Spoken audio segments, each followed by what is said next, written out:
good evening, good afternoon, everybody. This is the next session of Peaceful Mind Mentors, dialogue with leaders, where we have world leaders talking and sharing their experiences, their expertise, their knowledge, where we gather and learn a lot from them. So today's person is somebody who is very close to the nature and hails from the island of Kiribati, or also called Kiribati. He's the former president, Excellency Anote Tong. Very particular and a very known figure in terms of when we come to climate change, biodiversity, and how climate change is affecting the people's lives and environment, etc. In one of the interviews, I've also heard that he's also been called as the Mahatma Gandhi of the Pacific, which we will get to know soon from his viewpoints as to why he's been recognized like this, which is very important, which is very, I think, good also. He preaches certain things which are very valuable. So welcome, Excellency Tong. It's a pleasure that we finally have a sitting conversation with you. And it's an honor to have you, speaking to you, learning from your experiences. And suddenly I gained interest in climate change. And I thought that I will start something regarding climate change and mental health next year. Definitely, I'll be in touch with you for that. So, sir, first of all, I want to know that how your presidency, when you were in term 3 times elected president of Kiribati, and how your presidency has affected your voice towards climate change. Well, thank you. Let me, first of all, begin by expressing my gratitude for joining you on this occasion. It's a wonderful honor. And of course, I'm very happy to share the experience that I've been able to pick up over the last almost two decades now. And in terms of how my presidency has affected my advocacy on climate change, I think it's actually more the other way around. Because as I got into office in 2003, I really was looking around as to what was a relevant issue for me to take to the international arena. My initial focus, of course, was on my own domestic political agenda, trying to sort out a lot of our own domestic issues. And so I did not attend my first United Nations General Assembly meeting in 2003. But as I was approaching 2004, I began to put together what it is that I needed to talk to at the highest international forum. And apart from what was always coming up, because as you may be aware, the preoccupation of the international community, and especially at the United Nations General Assembly, had been on terrorism. And of course, the usual developmental challenges that developing countries face, and of course, the ongoing debate and argument between the North and the South, the developed and the developing. But as I was preparing for my participation in my first General Assembly meeting, I began to pick up on the issue of climate change. I began to get briefed, and I asked for more briefing. I began to read up on the Intergovernmental Panel on Climate Change successive reports. And to me, they were alarming. The projections were alarming. I know at the time, there was still this controversy about the science. There was still speculation whether it was climate change was human-induced or whether it was actually part of the normal cycle. Okay, and so I think the world allowed it to go by without really focusing on it. But for me, even if there was a 10% or even less possible probability that it's true, it would be a devastating disaster for us, because we are extremely vulnerable. Atolls are low-lying island countries, barely 2 meters above sea level.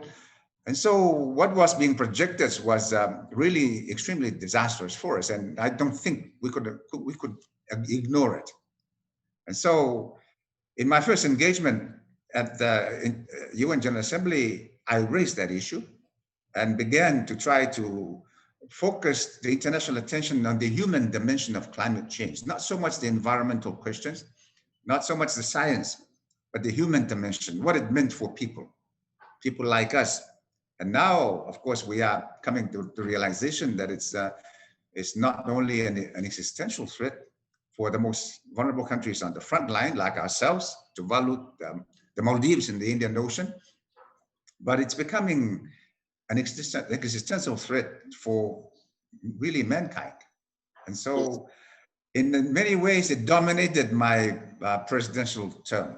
But of course, that was something that I dealt with at the international arena. My own domestic agenda, of course, I had to deal with that. But I think it would be correct to say that in terms of my international engagement, climate change really dominated my participation at the international level.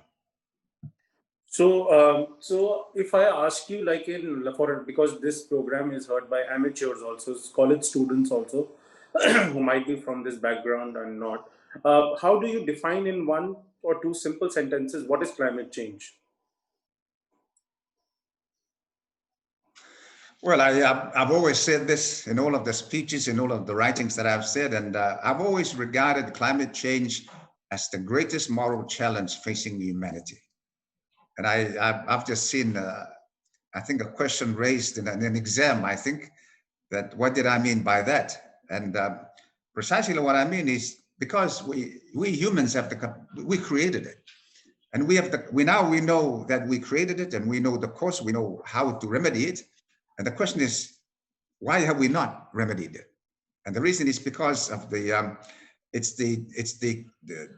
debate between those who feel threatened by climate change and those who believe that they stand to benefit by it.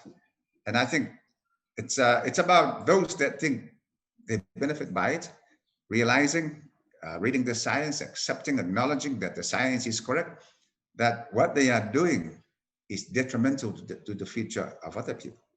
And so that is a moral challenge for people, for the world community as a whole, which up to now we still have not stepped up to it.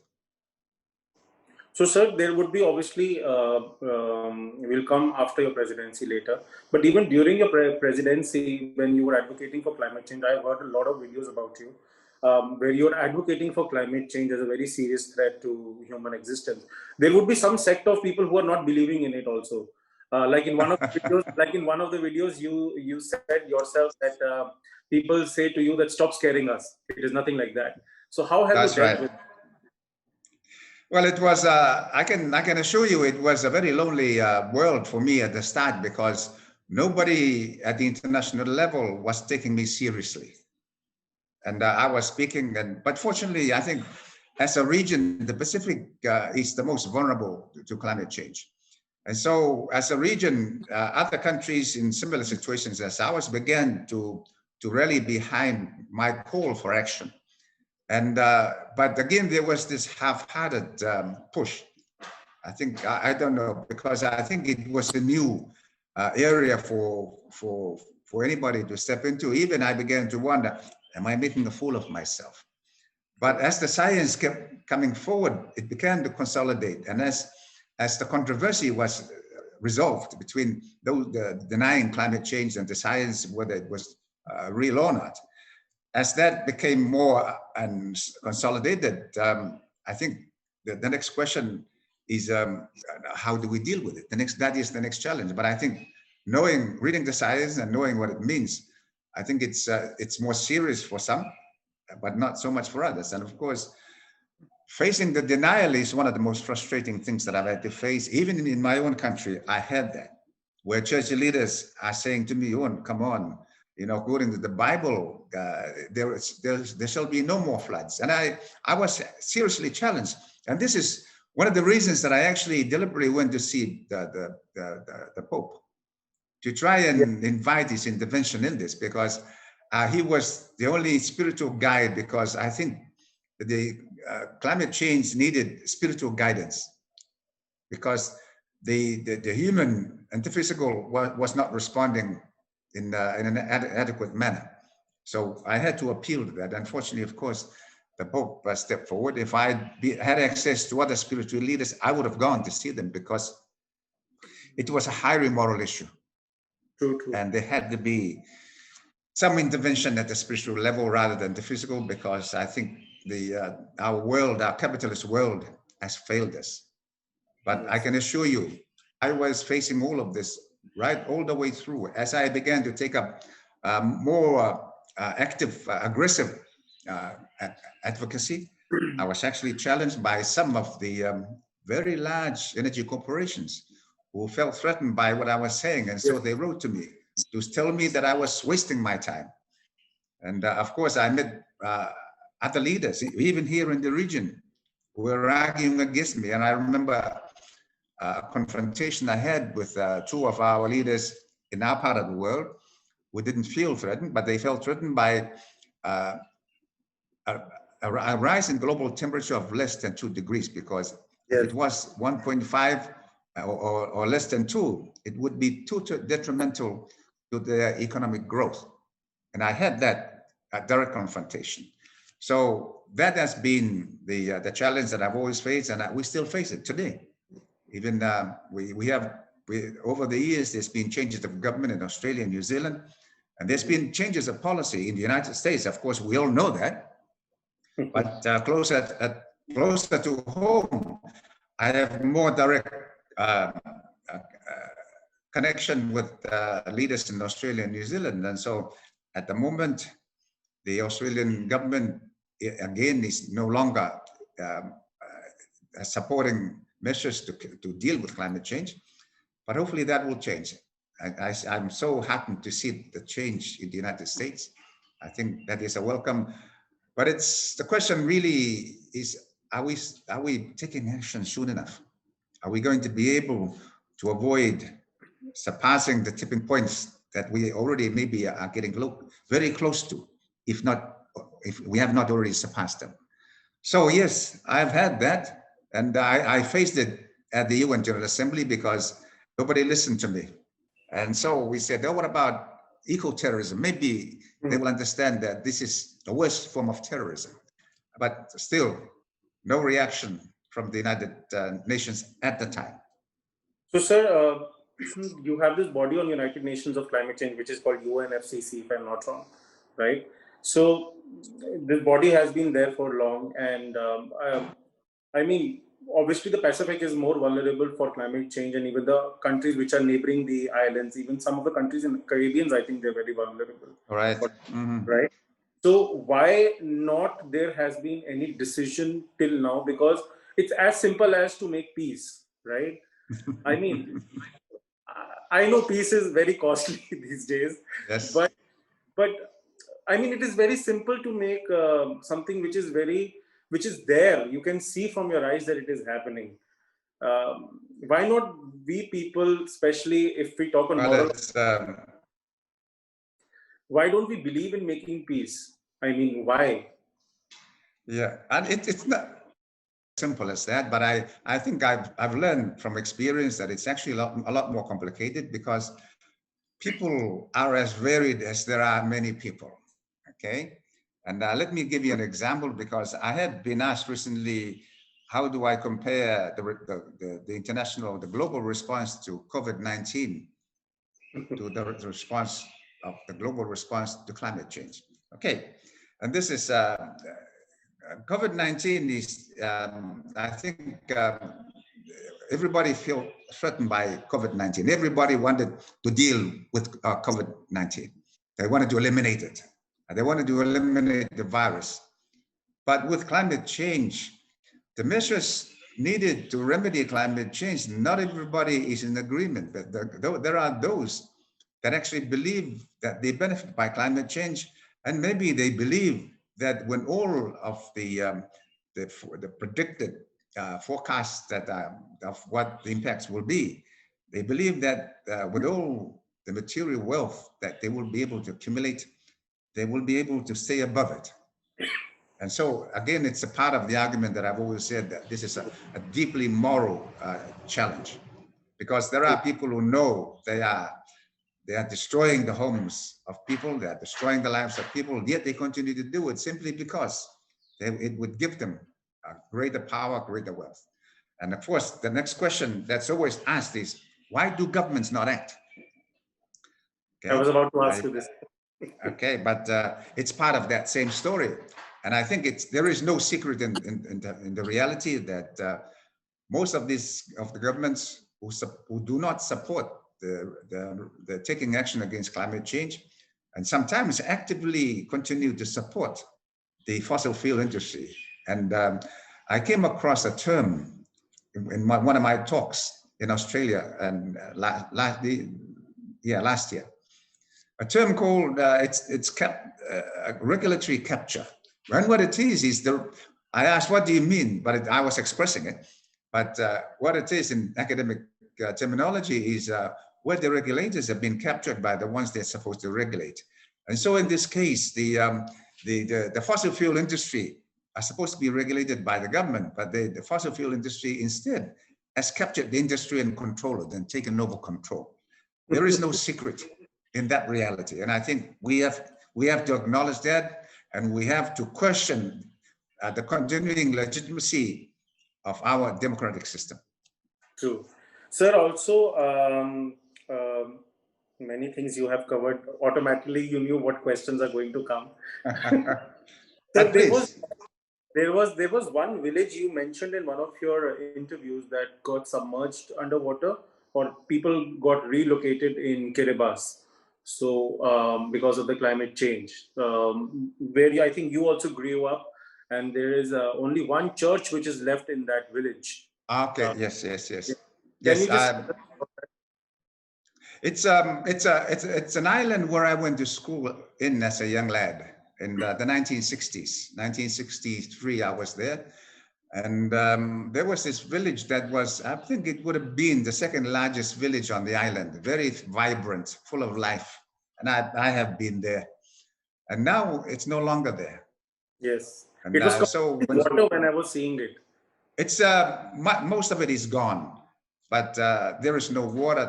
And so there's just that church left. Yeah. And so people who come, I take them to see this.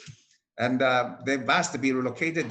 When I was still in office, they asked for assistance. And I said, yes, we will provide you, because I have managed to secure funding to relocate them, build them a new church, a new community hall, and of course, their own homes. They build their own homes. But yes, we have that. We have not whole communities, but individual families who've had to move, keep moving away from the incoming tide. And of course, there are those that continue to stay, but get flooded every so often. True. That is a fact. Sir, I must say that once you are there, I have to visit Kiribati once. It's a beautiful place. Pictures are amazing. The food is amazing. People are so. And when you were saying in the interviews, I was seeing that this interview is like 4.5 years back. You said that the people are so friendly in Kiribati. Even today, they haven't been so much acquainted with the outer world. They're still in their own friendly culture. They haven't. They don't have so much exposure to the outer world. I think, and I feel that's so good, because that is so homely when you visit a foreign country and people are so nice to you. I would love to visit Kiribati. Once you are there, I will definitely fly down for a vacation and for some. So, sir, after your presidency is done, when you completed your tenure, 3 years tenure, you still are advocating for climate change. Now, what is the difference you see between the two things? I mean, once you were a president and after your presidency. Well, I'm still conveying the same message. I am much more focused now on my advocacy because I have no other commitments, and it takes a lot of my time. In fact, my international engagements, and but I think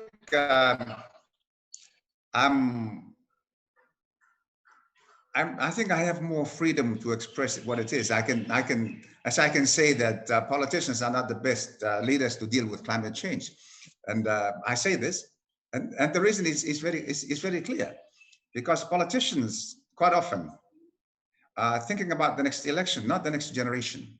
Okay, and so it's more about the political expediency. And so I've always said that climate change needs global leadership, not political leadership.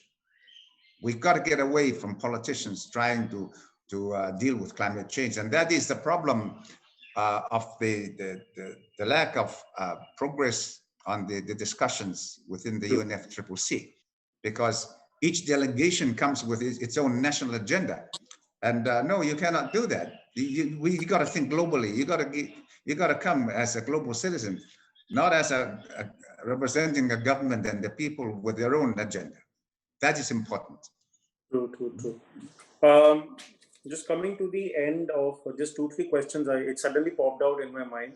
The current government in your country is also focused on climate change, as you were and you are, or you are guiding them onto this thing, on the advocacy of climate change. Again, that's, as you know, you may not be aware, but the current government in my country, in Kiribati, was in opposition when I was in Yeah. office. And so I think they remain in opposition against the things that I did while in office, which is rather unfortunate, because what I did was, I believe, to be in the interest of our people, not the political party. So the same And thing what you that they are the same thing what you're saying, that they are only for the political chair and not for the future generations.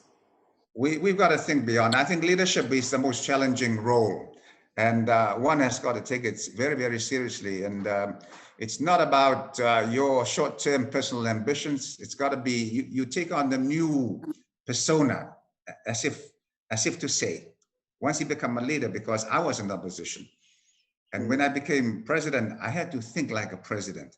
But I can assure you, initially I continued to interact as an opposition member of parliament, but I had to review that as very, very early, because I had to think at the greater national level, and of course at the greater global level. And I think this is where leadership is important. And I think I understand that one of the topics you'll be addressing is leadership. And I think leadership is very, very crucial. It's not about being in post. It's about using the position that you have to lead people in the right direction. Leading in the right direction. Sir, even when we have these conversations with leaders like you, and when I discuss them, I always ask them a question, that what is leadership to them? And you are very right in saying that leadership is not about the position, it's just about leading the people in the right way and in the right manner. I think, Right. and a leader, I think, is somebody who doesn't see his personal gains. Personal gains No, at the totally back seat of a leader. no, no. So I totally agree with you on this, sir. Now you see that in climate change, in the US, when we see Mr. Secretary Kerry has taken up the position of the climate change envoy. How do you see it changing and moving towards a greater perspective? What's Well, your view? I have met and interacted with Senator John Kerry, and I have great admiration for him. He has been committed. The first time I met him was in Bali, when we participated in the Asia Pacific Economic APEC meeting, and he was there. And I remember him talking passionately about climate change. And so I went to him and said, Mr. Secretary, this is new coming out of Washington. What's happened? But I welcome it. And yes, I'm very, very much hoping that what will happen will change the way the world is dealing with climate change. I've always believed that the United States has incredible influence in this. And but I do remember in my earlier discussions with European leaders, and after European Union trying to press them into action, they said we cannot do it without the United States. And I said, if the United States is not coming, it doesn't stop you from going ahead and doing the right thing. But now that the US is on board, maybe there is hope, because we are running out of time, and we need, we've got to pull the stops out to try and deal with this. Otherwise, it's too late. And I must say something on this, because for us, it's already too late. No amount of reduction in emission is going to save or avoid what is going to happen to us.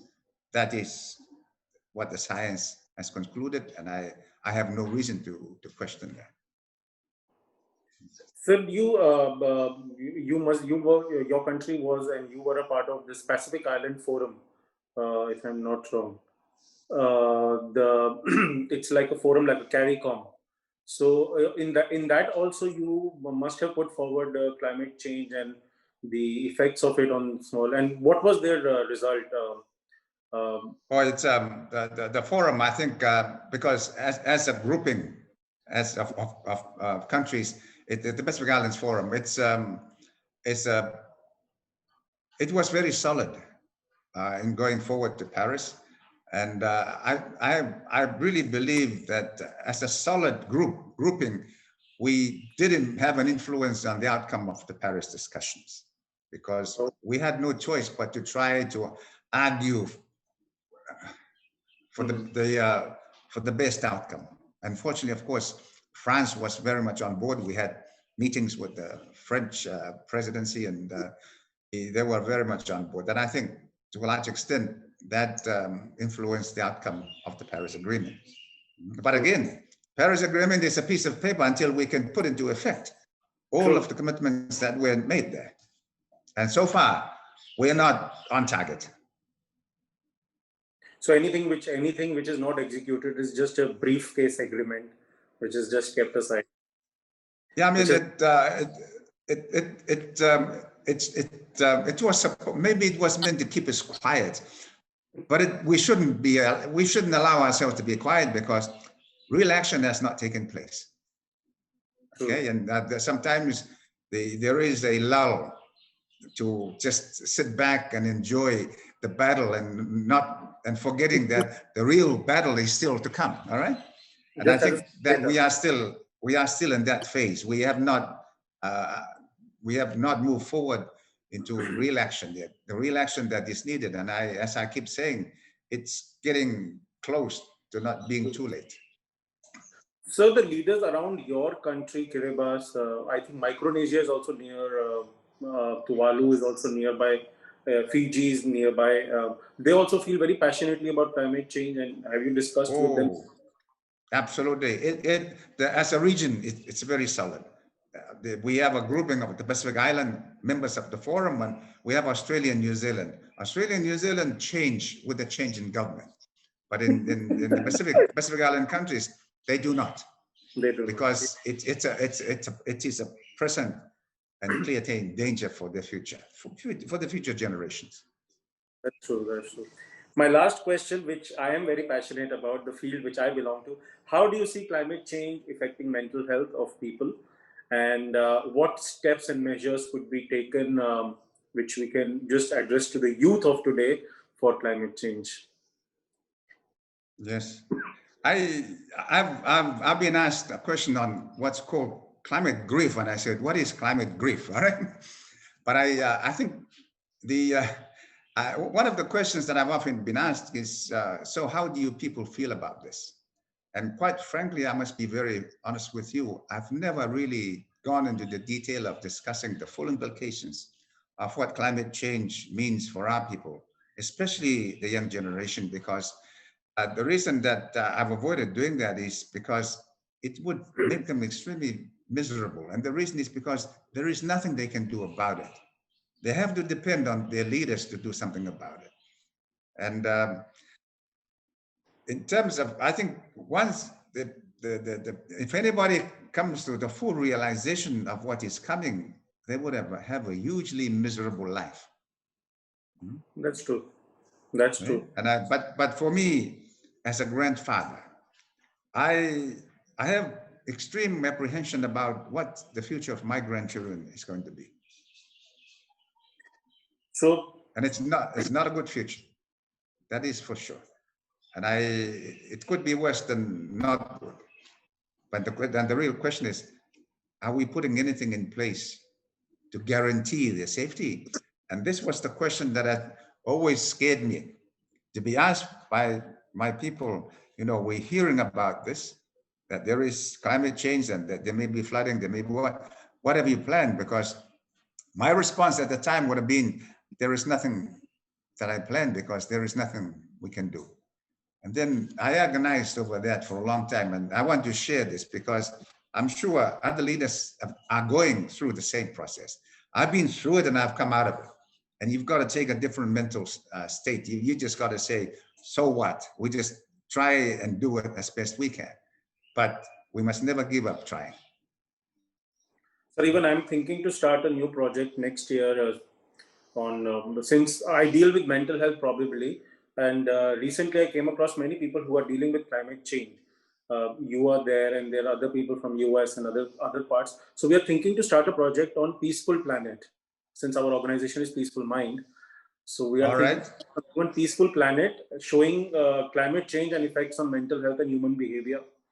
So definitely, I will take up points from you to set Mhm. up the project and see how we can go forward. Because the youth of today, I think, would be very much interested and keen in knowing these areas for Yes. sure.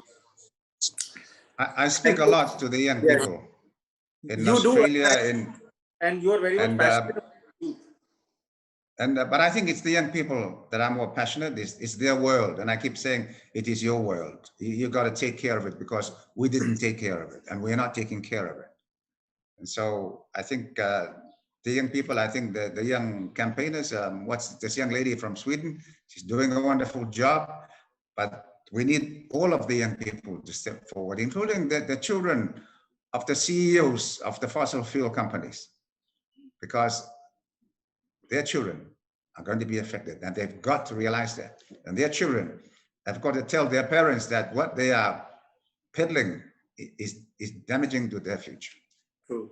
And the sooner the better they realize, I think. The sooner the better. Absolutely, absolutely. But I think it's the young people that will make the difference. Yes, sir. So thank you, sir. Thank you so much. I I hope. actually a lot. Okay, Okay, so hopefully I'll hear from you in due course. All right. sure, sir. Thank you so much. Thank you so much. Okay. Welcome. Okay. Thank you.